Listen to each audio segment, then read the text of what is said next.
湾话艺术水阁好，搁将解说2句啊，含你做参考。解说，解文说。好朋友来讲，迄天我去找阮知己的阿国啊，搁将我知啦，伊的名甲你同一个国，伫咧北部广播界咧做名主持人，对咯。结果一个你去名，又过来又甲我见面啦。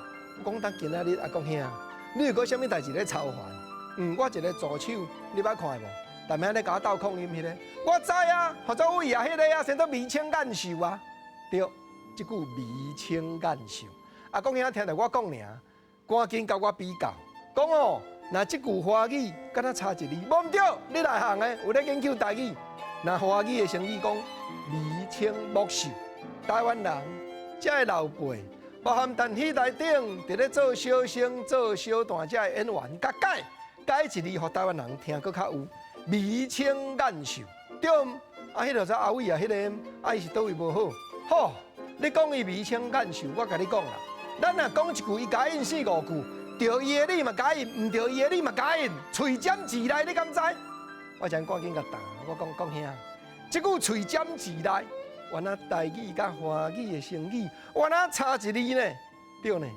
那华语咧讲叫做牙尖喙来，毋过台湾人用这个成语来甲解互一般咱这百姓听了愈清楚，话语咧描写什么款的内涵，所以甲改变做喙尖字来。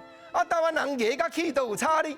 你看满世界街路，这医生咧吊看板写一个牙科。台湾人毋是讲牙科呢，台湾人讲齿科呢。无怪讲牙尖喙来，会甲改做喙尖字来。我讲当你这个助手，若喙尖字来无定你的意，安尼咱就敢卖用咯。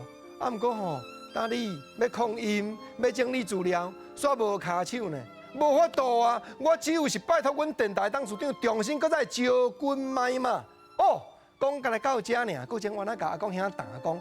即句招军买马，原来甲华语的成语差一字，无毋对。你若华语咧讲来讲招兵买马，台湾人搁甲改，甲兵改作军，原因无别项。若以国情浅来研究甲了解，就是真侪遮个谈戏台顶做小生、做老生遮个演员，因为你咧看戏无字幕，伊就要用口碑，互你听了清楚袂含糊，才会将华语的成语改一字改2字，互大家会当搁较理解话语的内涵啦。